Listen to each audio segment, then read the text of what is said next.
अगर आप सब एडवेंचर के शौकीन हैं तो दिल थाम के बैठिए, क्योंकि आज हम आपके लिए लाए हैं एक ऐसे एडवेंचर की कहानी जिसे सुनकर आपके होश उड़ जाएंगे और जिसके बारे में शायद आपने पहले कभी ना सुना हो।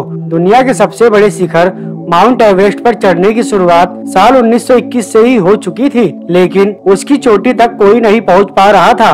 और इसकी चोटी तक पहुंचना इतना आसान भी नहीं था, क्योंकि वहां तक पहुंचने के लिए बेहद ही मुश्किल और खतरनाक हालातों से गुजरना पड़ता है।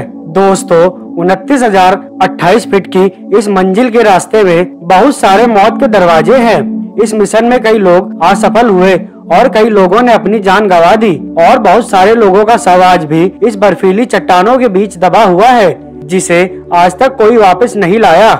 लेकिन फिर भी साहस के वीरों ने हिम्मत नहीं हारी और वो एवरेस्ट की चोटी तक पहुंचने का लगातार प्रयास करते रहे। इन कई सारे साहसी वीरों में से एक थे नेपाल के शेरपा तेंजिंग। सन 1952 में नेपाल के शेरपा तेंजिंग के दिमाग पर एवरेस्ट पर चढ़ने का जुनून सवार हुआ। स्विट्जरलैंड के रेमन लैम्बर्ट और शेरपा तेंजिंग ने एवरेस्ट पर चढ़ने का प्रयास किया था, लेकिन वो इसमें असफल साबित हुए।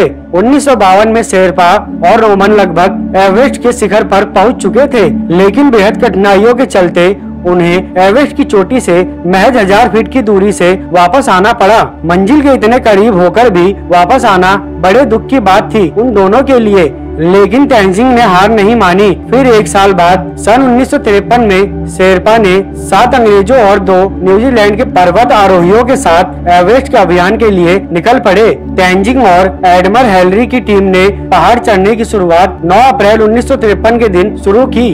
बर्फीले रास्ते, माइनस में तापमान, हिम नदी, कभी भी टूटने वाली शिलाएं और बर्फीले खाइयों के बीच वो लोग एक के बाद एक कैंप बनाकर अपनी मंजिल की तरफ बढ़ रहे थे। लगभग 20,000 फीट की ऊंचाई पर पहुंचने के बाद एक छोटी सी दरार को पार करने के लिए हेनरी ने ड्राइव लगाई, लेकिन उनके भार के कारण बर्फ की चट्टान वहां से खिसक गई और वो हमेशा के लिए उसमें दबने ही वाले थे। लेकिन पीछे से समय रहते तेंजिंग ने रस्सी फेंकी और हेनरी ने उसे पकड़कर अपनी जान बचा ली। उस हादसे के बाद सभी ध्यान से एवरेस्ट की ओर फिर से बढ़ने लगे, लेकिन इस टीम से पहले एक और टीम ऊपर चढ़ रही थी और वो एवरेस्ट पर चढ़ने ही वाली थी, लेकिन उससे पहले उनके शरीर ने उनको जवाब दे दिया, जिस कारण वो सब एवरेस्ट की चोटी से 300 फीट की दूरी से ही वापस आ गए। लेकिन दोस्तों, एवरेस्ट पर चढ़ने का इतिहास किसी और के नाम पर लिखा जाना था।